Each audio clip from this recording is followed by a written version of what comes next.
Global Tel-Link. Three-way calling is prohibited. All inmate telephone calls are recorded.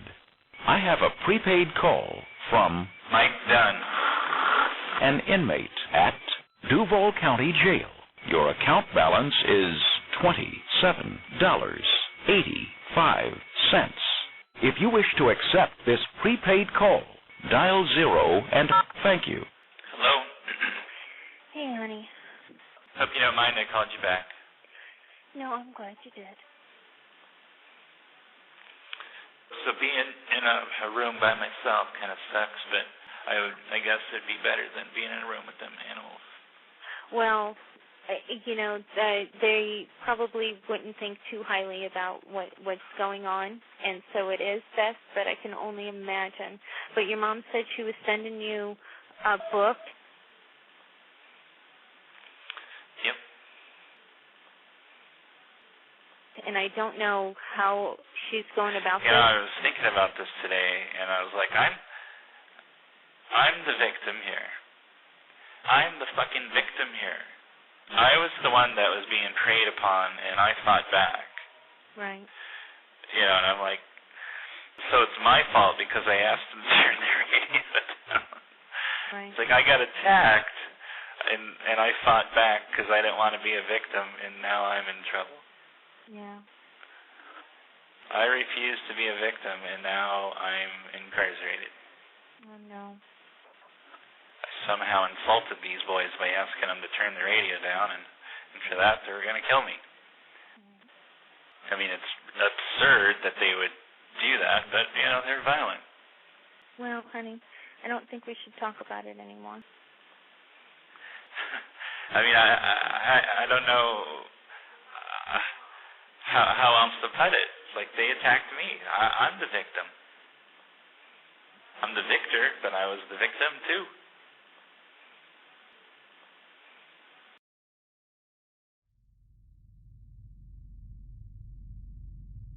In the late Friday afternoon of November 23, 2012, a young couple were getting married at the Winterbourne Inn, an impressive wedding venue situated along the St. Johns River. They held hands and recited vows in near silence as 50 guests looked on toward the scenic ceremony. One of those guests, sitting in the front row, was 45-year-old software developer Michael Dunn, the father of the groom. Sitting next to him was his girlfriend of 4 years and fiancé of 6 months, 45-year-old nurse Rhonda Rower. Raise your right hand, please. The clerk's going to administer the oath to you.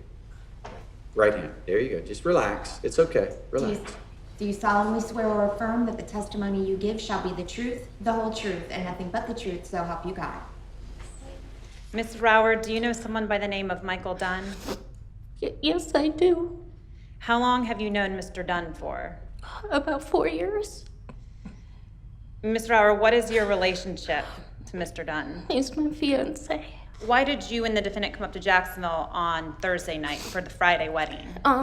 Because we have a puppy named Charlie, and because you usually can't check into hotels until like 3 or 4, and with the wedding being at 4, we didn't think we'd have time to get settled. They had just drove 2 hours from their shared home in Brevard County, and their 7-month-old French bulldog named Charlie was waiting for them at a hotel roughly 15 miles from the venue. And did you have anything to drink during the reception? I had a glass of red wine, and then I had about 2 to 3 rum and cokes. And do you know whether or not the defendant had anything to drink? He had rum and coke as well. Do you know how many drinks he had? He maybe had 3 or 4. They stayed for just over 3 hours at the reception, then reportedly had to leave early to go back to the hotel and take the puppy for a walk. They were staying at the Sheridan Hotel on Deerwood Park Boulevard, but as they were driving back, decided to pull into the Gate gas station on Bay Meadows Road at the last minute. What was the reason for stopping at the gas station? To get a bottle of wine. And whose idea was it, Miss Rower? Mine. Just before they got to the gas station, the car in front of them had the same idea and pulled in just before they did. The occupant of that vehicle would be known as Witness 7. When you pulled up, was there an open spot to the right of the red Dodge Durango? Yes, ma'am, it was. Tell these jurors why you didn't pull into that empty spot next to the sidewalk. I heard the loud music. Didn't want to deal with it. The Dodge Durango in question belonged to 18-year-old Tommy Storns, who at the time was inside the store buying cigarettes, while his three friends, Leyland Brunson, Jordan Davis, and Tevin Thompson, remained in the car. At some point while the three of you were waiting for Tommy Storns to come back, did a car pull into the parking space on the passenger side of the Dodge Durango? Yes, sir. And is that the side that you were sitting on? Yes, sir. Driving that car was Michael Dunn, who uttered something to his fiancée before she went inside. Did the defendant say anything about the music when he parked the car next to the red car? Yes. And what did the defendant say? Oh, I hate that thug music.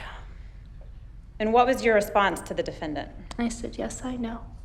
What happened, Ms. Rauer, after the defendant parked the car?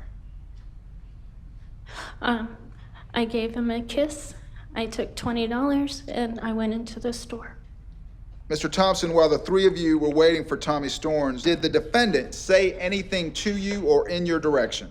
Yes, sir. And what was that? He said, "Can you turn the music down? I can't hear myself think." And what did you do when he said, turn the music down? I turned the music down. When you turned the music down, did either Leyland Brunson or Jordan Davis say anything to you? Yes, sir. Who spoke? Jordan. And what did Jordan Davis say?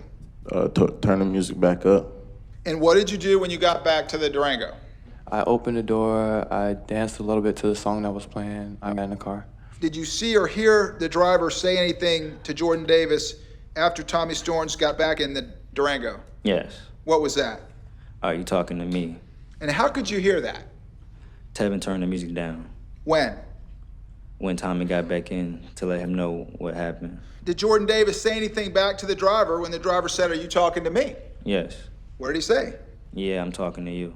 Please tell the jurors what happened next. I heard someone yell, or someone say something very loud. And what did you hear that person say? No, you're not going to talk to me that way. What did you see the driver of the other car do when Jordan Davis said, yeah, I'm talking to you? He reached into his glove compartment. It was a big silver chrome, either 9mm or a .45. It was a large caliber. You recognize that? Yes, sir. Does that appear to be the gun that you saw in the defendant's hand? Yes, sir. And what did the driver do with the gun when he grabbed it from the glove compartment? He was holding it and cocked it back. As you were walking to the register, did you hear anything unusual? Yes. What did you hear? I heard pop, pop, pop. Within 3 minutes of Michael Dunn pulling into the gas station, he fired a total of 10 shots into the vehicle next to him. The first 3 shots came through the back passenger side door, at which moment Tommy Storns hit reverse and backed up at full speed. The 4th shot missed, while shots 5, 6, and 7 came through the front passenger side door. The SUV then did a J-turn, at which point Michael Dunn got out of his car, took aim at the retreating vehicle, and fired 3 more shots into the back. The amount of time that passed from the first volley of gunfire to the second was exactly 4 seconds.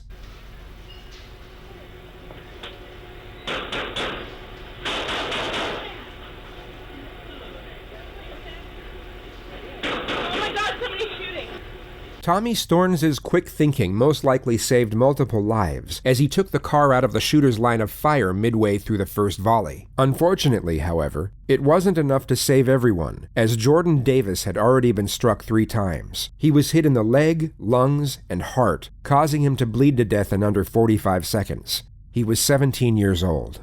Roughly 20 seconds after the gunfire ceased, Rhonda realized it was her fiancé that had fired the shots, at which point she went outside to see what was going on. And so I opened the door, and he said, get in the car. And I don't know if I said what, or if I said anything, or if I just hesitated. And he said, get in the car. But he was, he just had that sound in his voice, of urgency. Yeah. And so I got in the car. You get in the car, he pulls out to leave. What's the conversation like in the car? Well, I asked him, what happened? Right. That's what I said. I said, what happened? And he said, I shot at the car. And I'm like, we're moving at this time. Right. And I said, what car? And he said, the one with the music. And I said, why? And he said, because they threatened to kill me. And I'm like, I don't understand, Michael, and I don't remember the exact words that he used, but it was like that they started to advance, and I reacted. Okay, they started to advance and I reacted. Mm-hmm. Okay. And then I asked him, I said, did you hurt anyone? And he said, no, I just shot at the car. And you know, in my head, should I be telling you what I was thinking? Yeah, I think you've already told us. Okay. Oh, yeah, just tell me. Okay. Yeah. So in my head I'm thinking, you know, you stupid ass, you know, Right. what were you thinking? Why, you know, would you do this? But I could see that he was already upset, and I didn't want to add to that. Right. So I kept those thoughts to myself, and I figured I'd just tell him in the morning. Okay. And Is this all in the car? Or Yes. Okay, this is all in the car. And then by then we were back at the hotel. Okay. Michael then walks the dog, orders a pizza, and pours himself a stiff rum and coke before they both go to sleep. There was almost no conversation between them the entire night. Just kind of walk me through kind of how the morning plays out. Okay. So I got up and I start getting dressed, and the news is on. Mm-hmm. And and I see the red SUV. Now, mind you, I had no idea what kind of vehicle they were in, Mm-hmm. but I knew it was red. Mm-hmm. And so I see the red SUV being towed, and all I hear are shooting, convenience store, loud music, and then I don't know if they said a person was dead or just one dead, or Mm-hmm. and I said Mike, and I turned around and he was standing in the doorway of the bathroom, and he said, yes, I saw him. And then I said, we need to go home. Okay, so you get in your car and drive home. Yes. Do you stop at all coming home? No. Okay, so you drive straight to the house. Straight to Okay. the house. What's kind of how does that all play out? He just kept telling me that he loved me. The whole drive down? Yeah. Were you guys really talking about it at all? No, we were listening to the radio, and then he would, you know, turn it down and just say, you know, I love you, and I know, you know, Okay. but I'm dumbfounded. Right. It's okay. Take your time. Take a minute.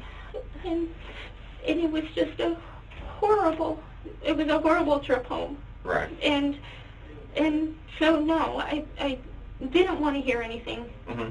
And you know, so I was just get us home. Right. Get us home. Okay.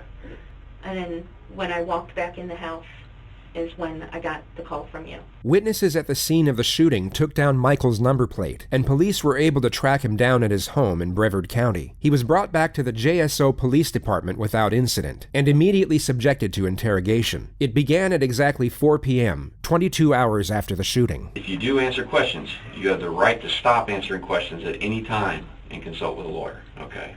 Do you understand those rights? Yes, sir. Okay. If you could just sign where it says signature, and by signing there, you're just acknowledging that I went over your rights with you and that you do understand your rights. Obviously, I just kind of want to talk to you about what occurred last night.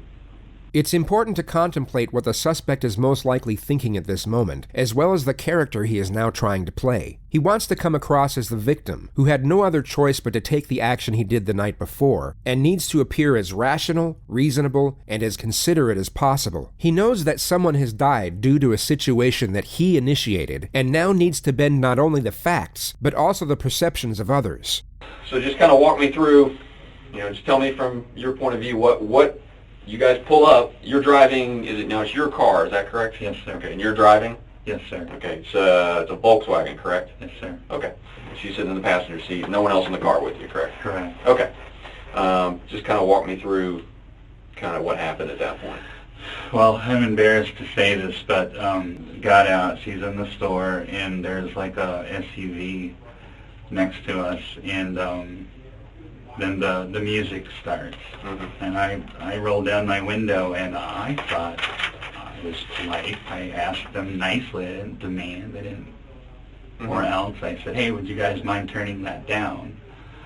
And they shut it off. I was like, "Thank you." Cordial. Everything's cordial. I put my window back up. I'm doing my stuff, And I don't know how many kids are in that, but the windows are down for the back seat. The windows are up for the front seat. Okay. And the guy that was in the back is getting really agitated. And my window's up. I can't hear everything he's saying, but, you know, there's a lot of fuck him and fuck that and fuck that bitch. And then the music comes back on. And, you know, I'm just like, live and let live, and you know, don't need any trouble. The detectives will entertain his standpoint for the time being. They will remain as neutral as possible as he recounts his own narrative. This is because they need him to divulge as much information as possible while he remains without counsel. The more detail he gives away, the more they will have to evaluate, and possibly use against him at a later stage. They will almost appear to be agreeing with everything he says, which is for the purpose of encouraging disclosure. If they were to challenge him this early, it would more than likely prevent him from opening up. And I don't know if they're singing or what, but it's like they're saying, kill him. So I put my window down again, and I said, excuse me, are you talking about me? And it was like, kill that bitch. And you know, I'm still not reacting, but then this guy like goes down on the ground and comes up with something. I thought it was a shotgun, and he goes, "You're dead, bitch!" And he opens his door, and I'm shitting bricks. But that's when I reached in my glove box, unholstered my pistol. I mean, I practiced this. I'm at the Fort Malabar Rifle and Pistol Range. I'm an avid, you know, gun guy and all that. No military training or anything, but I have friends who are in the military that show me the proper way. Yes, and so quicker than a flash, I had a round chambered in it, and I shot. That's when I reached in my glove box, unholstered my pistol. Quicker than a flash, I had a round chambered in it. The prosecution would later argue that if the suspect was so traumatized both during and after the incident, as he stated multiple times, he wouldn't feel the need to add dramatic pauses while recounting the event, nor add complimentary remarks to his gun handling skills. It's almost as if he can't help but boast about the shooting, despite being so allegedly horrified and shaken up by it. Okay. Do you remember how many times you shot? 4. Okay. Okay, just keep walking me through kind of what you remember. I shot 4 times, and that SUV pulled out, and like I said, in my mind they got a gun, and so, you know, not training, just from, I was still scared, and so I shot 4 more times as they were fleeing. As they were fleeing? Yeah, trying to keep their heads down to not catch any return fire. Okay. All right, and then and that was it. I mean, I still didn't feel safe. I thought, you know, there was another car. I didn't know. I mean, I'm in a strange town in a strange area.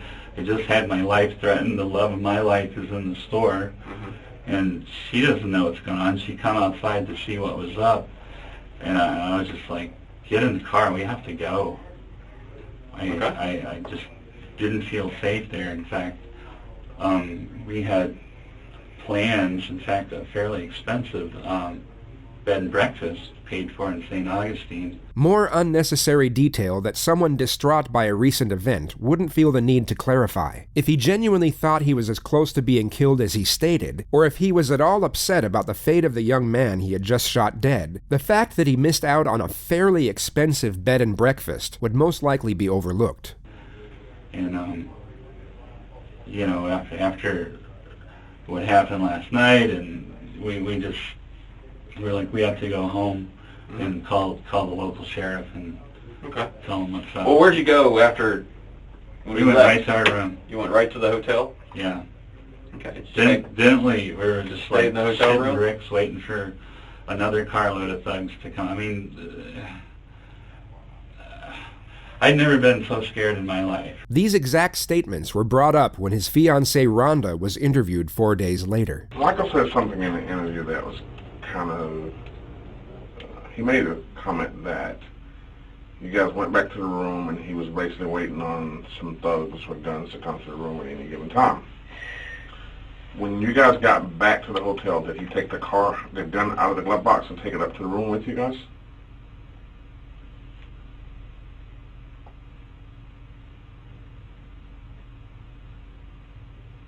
No, I don't think so. Okay, so you left it in the car. I do believe so. Okay.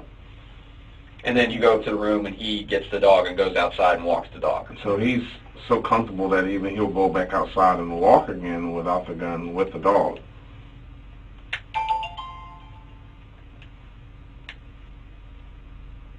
I would have to assume so, yes. Okay. And you guys just stayed in the hotel room at that point? Did you go anywhere else?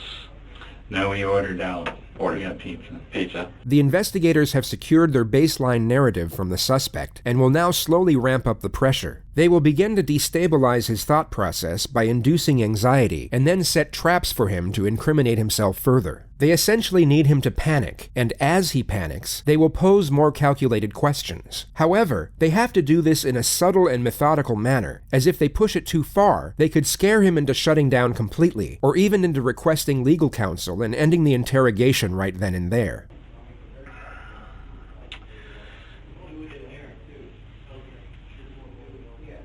I know you're in a strange town, and you have this traumatic event happen to you, and I can understand that.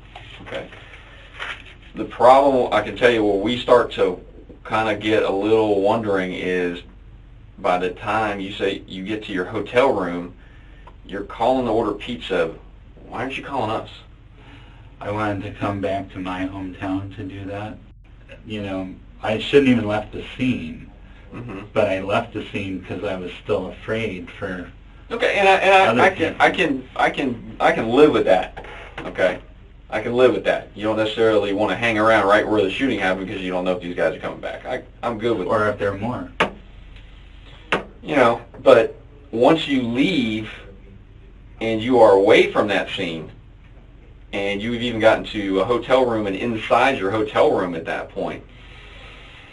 Now makes me wonder, because if you make a phone call, one, we find out, a lot quicker what's going on. Okay. The reason he and I haven't been to sleep since sometime yesterday is because we're trying to figure out, all we know is we got a dead kid in a car, okay, and we got a guy who shot and hauled ass. That's all we know. I mean, I'm just.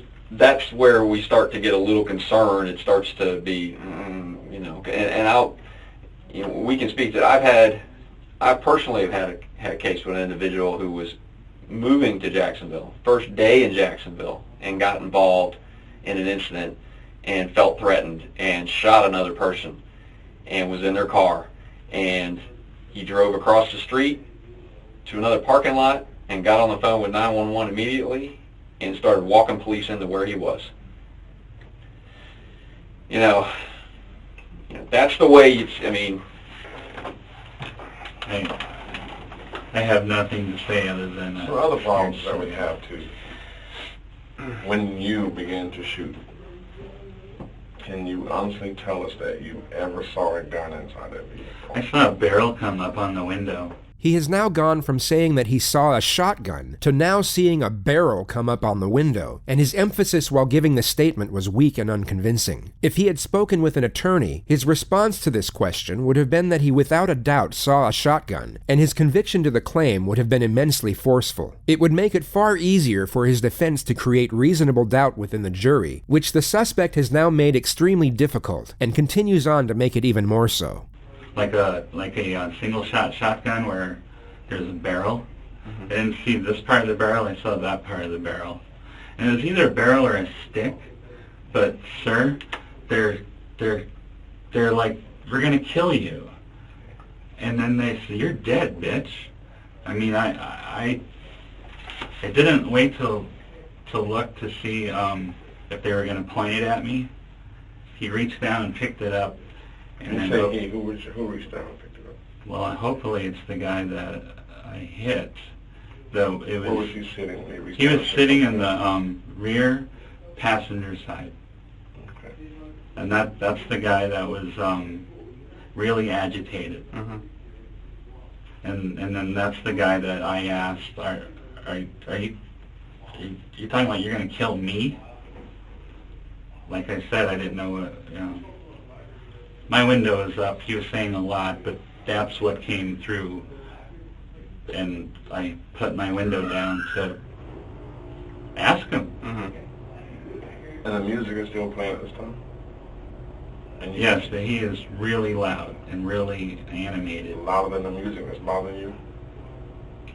Yes, well, the music was a nuisance at first. You know, with my car shut and the windows up, and you just hear the heavy bass. And like I said, I just said, hey, would you mind turning it down? And they did. They shut it off, which, I said thanks. But it really wasn't an issue of loud music. It was an issue of them threatening my life. But it started from you. Absolutely, and that's when I started And the telling you guys music was I'm playing embarrassed. when you pulled up? No, it was not. It was not? So you guys pull in, okay. Now, when he pulls in next to the red SUV, is that correct? That's correct. It was already there? Yes. Correct, okay. And was the music playing? Yes. Okay, the music's playing. Like we said, there's some issues that we have. I'll be the first to tell you there's no weapons in the car. I don't know what you saw.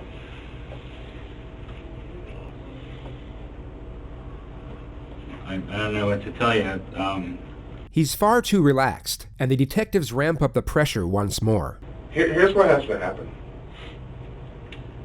I know that from your position right now that you're going to do everything to protect yourself.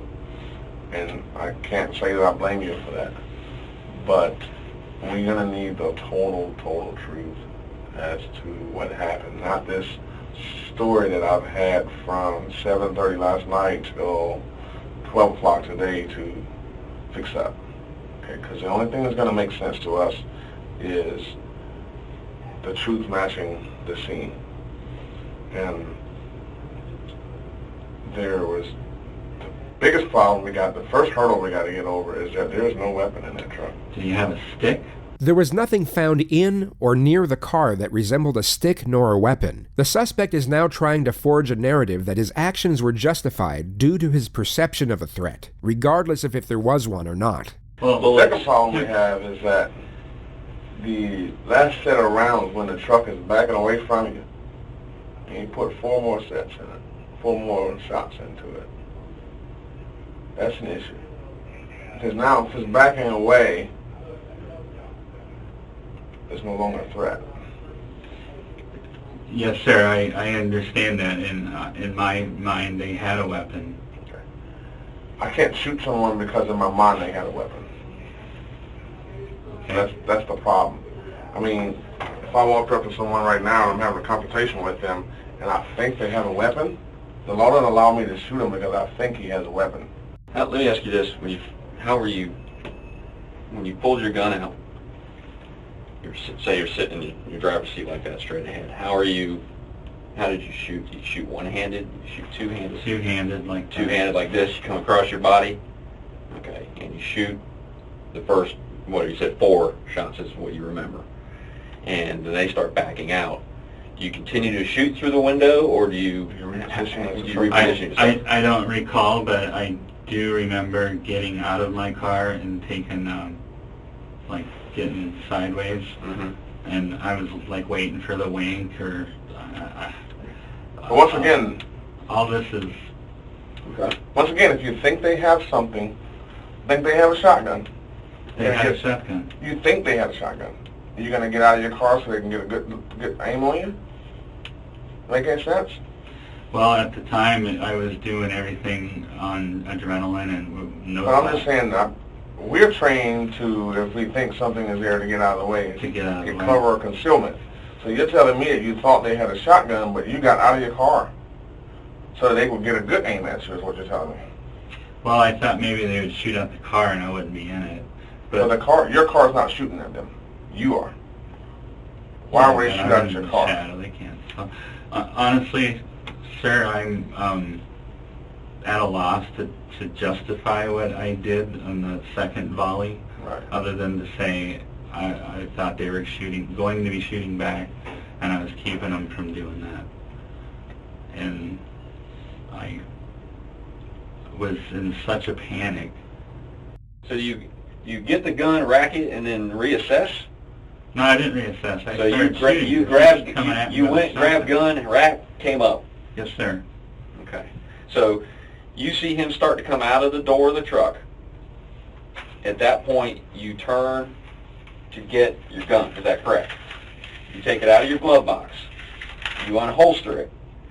You rack around, and you come back up on target. Yes, sir. Fluid motion. Okay. In the amount of time he's starting to get out of the truck when you first start to go get your, but yet by the time you come back and start shooting, he's still in the truck. He's coming out. I think he saw what I was doing when it was running back in. I don't know. But see, that's where I'm a little thrown off here. Okay, because he is sitting in the back seat of that truck when he is hit. Okay. Because the bullet goes right through the door. 3 bullets went through that door. Okay, he wasn't hit standing outside the truck. Oh no, I know I shot through the door. Okay, so driving him back. How's he getting out of the door if you're shooting through it? You're confusing us. All right. When the latch is coming off the door, that's when I went to do what I was doing with the gun. And when I came back, I'm firing. When the latch is coming off the door? No, when I got my gun out of the... When you said earlier about when you see the latch, what do you mean by the latch coming? Well, the door's opening and he's stepping out. Okay, so and he's stepping out. Yes, and then And you go and reach, but by the time you come back and come up just blazing, somehow he's still sitting in the truck. Well, maybe I'm not as fast with the whole thing as I think I am, but it was... Or maybe he wasn't getting out of the truck. No, absolutely he was. This was refuted by forensics. The victim never got out of the truck, and the door was shut at the time the suspect opened fire. This was proven by correlating the angles of the bullets that came through the door, alongside the entry and exit wounds to the victim. You're saying you feel like you have a threat that this guy's got a shotgun in your view. Okay, so you think he's getting out of the car. Okay, so you turn to get yours. If he's unarmed, which he is, why is he going to be... I don't know, maybe he thinks I'm unarmed. The sad fact of it is he's telling me he's going to kill me. You're dead, bitch. Because you asked him to turn the radio down? See, that's the part where I don't understand. And you know what? And I'll tell you... They were getting really agitated. I understand it, because believe me, we deal with guys who you ask them to turn their radio down, they would get out of the car and shoot you. We deal with those kind of dudes all the time. Here's what I can almost bet you a year of my salary on. When you got into a confrontation with those guys, a man of your stature, if there was a gun in that truck, they would have shot you. They wouldn't have had to get out. They would have shot right through. They would have shot from the truck just like you were shooting from your car. People don't get out of the car to be seen when they're shooting someone. They're going to shoot you right side of that truck. All right. He's getting out of his car. We're this close to each other. He was getting out of his car after repeatedly telling me that he was going to kill me. So, is he going to bite my ear off or shoot me with a shotgun? I wasn't too concerned about how he intended to do it. If you thought he had a shotgun, you most likely would be concerned with how he intended to do it. You would be likely more concerned with being shot with a shotgun as opposed to having your ear bitten off. Now, and I'll tell you this. We talked to the other guys in the car, and they will all admit, they will all tell us he didn't like the fact that some stranger's telling him to turn his music down. He's 17. He's a teenager. Okay, you know what teenagers are. They're a little hard-headed sometimes, especially when they're out on their own. And did he throw some F-bombs at you? Basically tell you to go fuck yourself multiple times? Absolutely. They said, yep, he was jaw-jacking back and forth with that guy. But at no time did any of them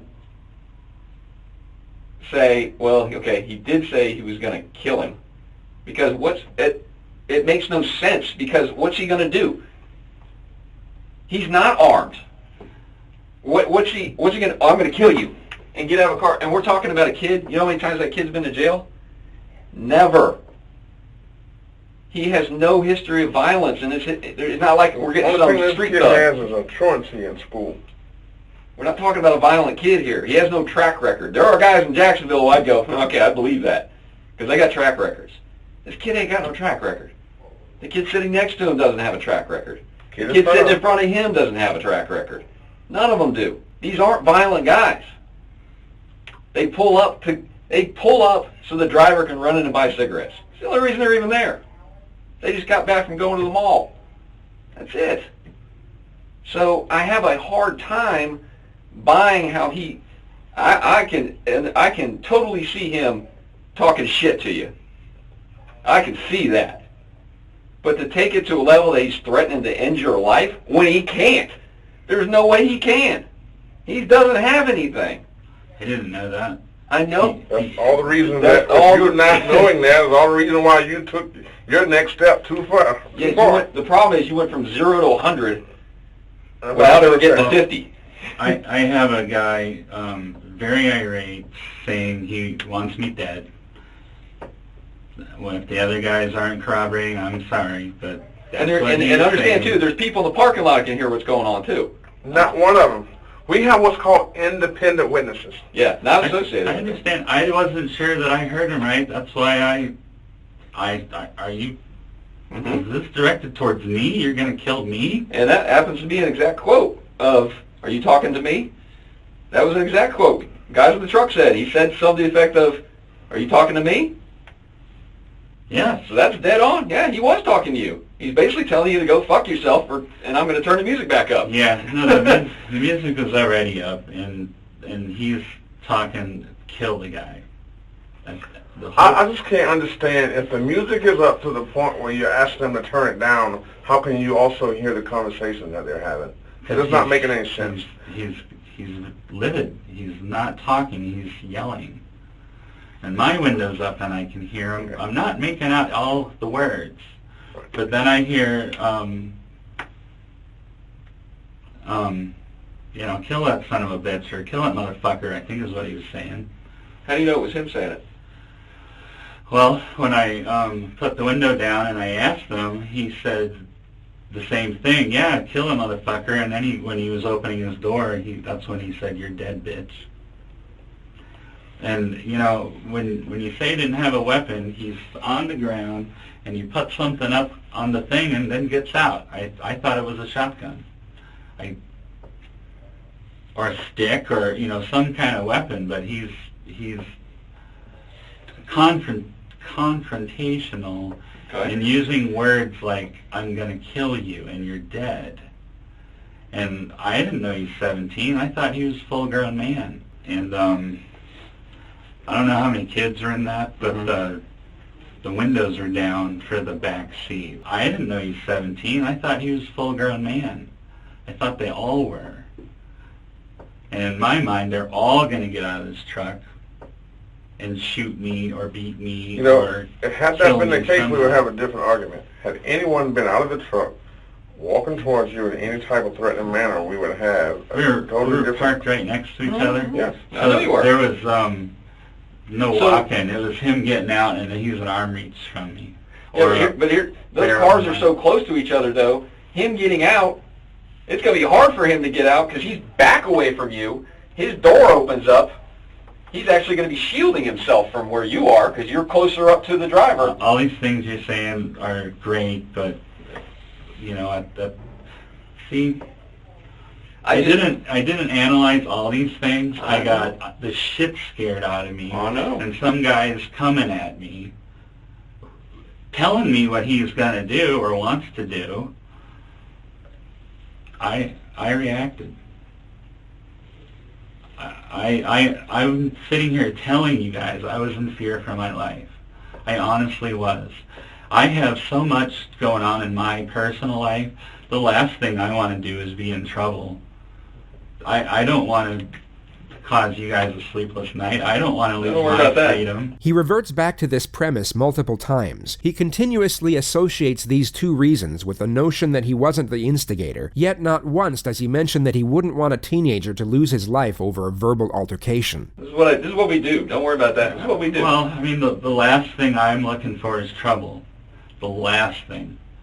Sir, from where I was sitting, a shotgun was coming up at me, and so I don't want to sound like an asshole, but if it happened again tomorrow where a shotgun was coming up, I think I would do the same. I hope I would and you know what, not be Mr. afraid Dunn? to do the same. If there was a shotgun coming up at you, we would expect you to do what you did. The problem that we have is that there is no shotgun. That's the bridge that we got to get across. You keep dwelling on this shotgun as if there was one at the scene. If there was a shotgun, a BB gun, any type of gun at the scene. Hell, if it was a water gun that was black that looked real at the scene. Like I said, it was a barrel. It could have been just a stick, but, I mean, it was... Could it have been your imagination? Well, no. He said no with a rising intonation. The way in which he said the word doesn't correlate with its message. The intonation was more matched with the word maybe. Well, no. The pressure he's under is causing disorientation in his critical thinking. He was unable to process the adjustment in his thoughts to his words quick enough, and that's why they came out mixed together. I mean, anything's possible, I guess, but him coming out of his car was not my imagination. Okay. And it was right after I saw that he started coming out of his car and saying, "You're dead, bitch." When you went and grabbed your gun, racked it, and came back around, what were you shooting at? Did you acquire a target or did you just start shooting? I shot at the door. Which door? The rear passenger. You shot at his door? Yes. Okay. What was the purpose of that? Save my life. From the door? No, he was coming out of his door, and I guess he went back in it, but that's where he was prior. Hypothetically, you and him exchanged words. He opened the door to go in the store to use the bathroom. He wouldn't have said, "You're dead, bitch," and then... I'm just saying. Well, then I guess I would be in trouble if that was the case. But that's not what happened. We are so lucky. Really? There should be 3 of those 4 should have been hit. 3 of those 4. You could have 3 dead guys right now. Okay? Luckily for the guy in the front seat, his door stopped the bullets. They entered the door, but they didn't go all the way in. Because the front door's got bullet holes in it. Okay? And there's another one you shot when you were doing the suppression fire, basically, to keep their heads down as they're driving away.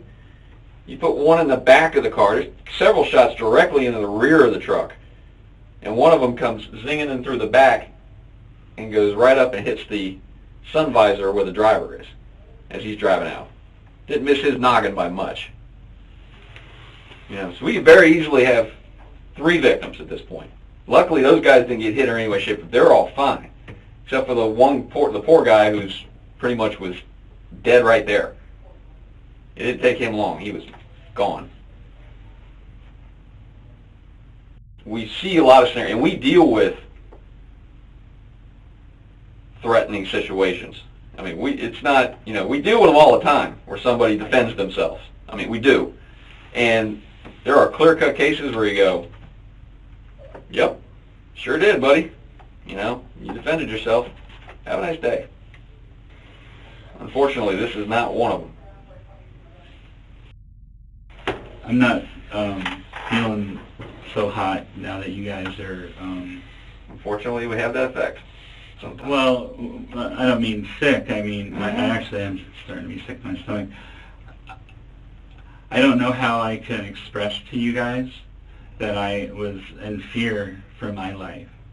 Okay. I've never been so scared in my whole life. I've been mad and my hands shake, but I was so afraid that I didn't have time to think. I only reacted. What did you see the driver of the other car do when Jordan Davis said, "Yeah, I'm talking to you"? He reached into his glove compartment. It was a big silver chrome, either 9mm or 45. It was a large caliber. And what did the driver do with the gun when he grabbed it from the glove compartment? He was holding it and cocked it back. I heard someone yell, or someone say something very loud. And what did you hear that person say? No, you're not going to talk to me that way. Do I need to get a lawyer? I mean, it sounds like I'm in deep shit. Well, that is up to you. We have a warrant. Duval County issued a warrant for your arrest for murder and attempted murder. Okay, that's what you're being charged with right now. Okay, just the first step in the process. The way I see this was I was scared for my life, and I fought back. And you guys are seeing this as murder. This is where we're at right now. They'll process you here first, but I'm not sure how long it's going to take you before they got to go through all that kind of stuff. But you will be brought back to Duval County. Like I said, this is a start. Is there any opportunity to bail? There's no bond. There's no bond on a murder charge in Duval County. Yeah, it's standard. They don't allow it. Right. Is it automatic that it's a murder charge when it's self-defense? I'll explain to you how it works on our end. We do our investigation. We get our facts. We have a prosecutor from the state attorney's office with us who sees all the facts, sees the case. We confer with the state attorney's office, say these are what we have as facts of this case, and they determine, yes, we believe there's enough to issue an arrest warrant at this point based off the evidence we have, and that's why we obtained an arrest warrant. I really didn't know that I was being charged with murder and attempted murder. That sucks. I'm sorry we had to meet under these circumstances. Me too. I mean, if there is, there's probably about 5 things I could have gotten done differently last night, but it's unfortunate it turned out the way it did. It is. Okay. Well, I'll get with the guys here and we'll get you use the restroom for you. Okay.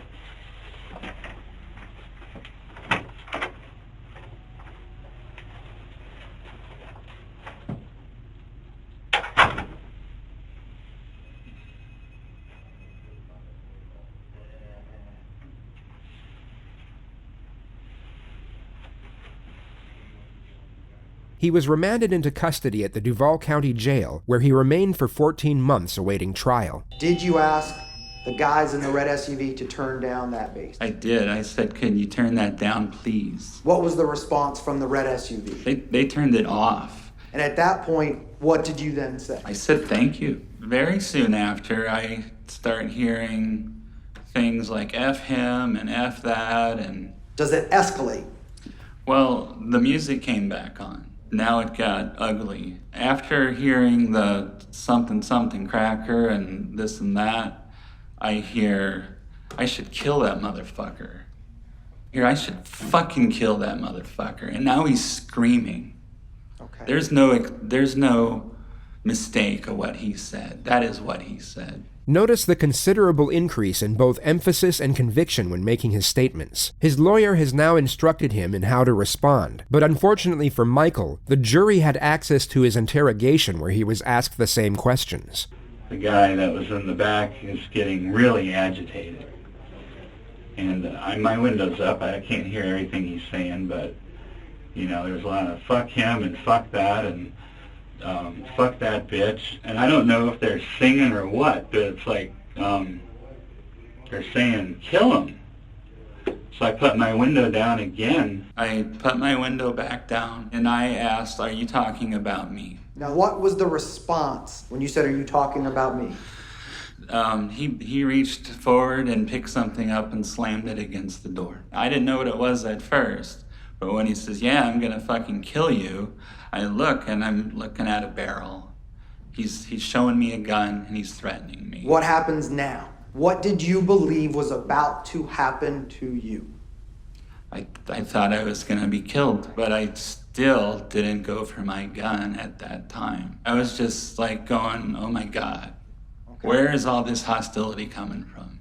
And it was at that point where he said, this shit's going down now. Not once was this mentioned during his interrogation. It seems to be a poignant recollection when stated here, which would arise suspicion as to why he failed to mention it earlier. In your wildest dreams, could you fathom being in that position over a common courtesy? No. Okay. Now, at this point, what's going through your mind when he said, this shit's going down now? This was a clear and present danger, and I said, you're not gonna kill me, you son of a bitch. Okay. And as you said that, were you looking at him, or were you now moving to get that fire? I said that as I was retrieving my pistol. Could you show the jury exactly what you did? Well, if we say over here is my glove box, I'm looking out the window, and I said, you're not gonna kill me, you son of a bitch, and I shot. Okay. And do you even recall how many times you shot? I do not. Kind of was in a fixed position with the tunnel vision. I didn't realize the SUV was moving. I was still aiming at the rear passenger, and it didn't register that the car was backing up. Okay. And at some point, you realize now there's no more red door in front of your face? This is where Rhonda starts coming into my mind, because I know she's heard the shots. I know Rhonda.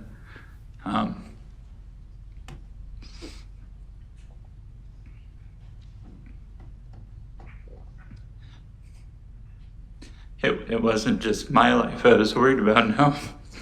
And at some point now, do you see that SUV actually drive towards a different direction or try to drive away? It did, and this is where the, now they're back in line with, if they fire on me, they'll hit the front door, and this is where Rhonda comes out.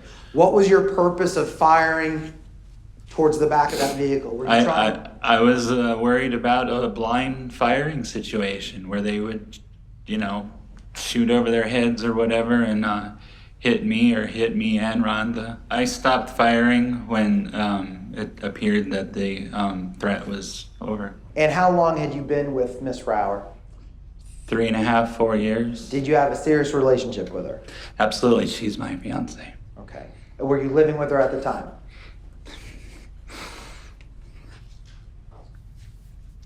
Yes, we were. Okay. Was this dog kind of your guys' child? Yes. Okay. And what was his name?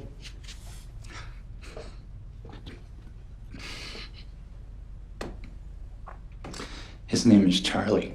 The defendant just got emotional over his supposed gallantry and undying love for his partner, and now accelerates this emotion for the purpose of expressing how much he loves his pet. In his mind, he is exhibiting appealing human traits to the jury, coming across as a man of clear nobility and selflessness, who only protected the woman he loves from a perceived imminent threat, while also being a gentle soul that sheds a tear at just the mere thought of his beloved puppy. The thing is, the defendant only has tunnel vision with regard to himself and his own perspective. The jury, on the other hand, will be looking at the big picture. Rather than perceiving this emotion from the viewpoint the defendant wants them to, they may see it as a contrived and narcissistic attempt at elevating his own character. He has now shown the jury that he has the personality type to get emotional, and this emotion comes out as he self-describes his valiant conduct and gentle spirit, yet not a shred of emotion was displayed as he described the exact moment he took the life of a young man. Mr. Dunn, you love Rhonda Rower. Yes, sir, I do. Right? You love her a lot, right? Yes, sir, I do. Right, and when she got into that car, she asked you what happened, right? Yes, sir. Sir, are you telling this jury that on the way back to the hotel, you told Rhonda Rower that the boys in the car had a gun? If I told her on the way to the hotel, I told her several times at the hotel. I told her several times on the way home that this was self-defense. That wasn't my question.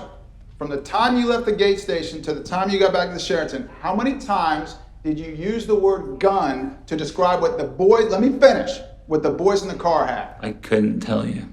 Was it more than one? At least one. Mr. Dunn, the truth is, You never told the love of your life that those boys had a gun. You weren't there. Did you? You did tell her then? I said you were not there. I get that. I know that. Truth is, you never told Rhonda Rower they had a gun. That is incorrect. Remember to speak loudly into the microphone so everybody can hear you, all right? Yes, sir. All right, Ms. Wolfson. When you came out of the Gate gas station and you got into the defendant's car, Yes. did the defendant ever tell you he saw a gun in that red SUV? No. Did the defendant ever tell you that he saw a weapon of any kind in that SUV? No. There was no mention of a stick? No. There was no mention of a shotgun? No. There was no mention of a barrel? No. There was no mention of a lead pipe? No. Back in the hotel room, Ms. Rower, that same night, did the defendant ever tell you that he saw the boys with a firearm? No. Did he ever tell you that he saw the boys with a weapon? No. On the 2-hour drive the following morning, did the defendant ever tell you that he saw a gun in the SUV? No. And on that 2-hour drive, did he ever tell you he saw a weapon of any kind in that SUV? No.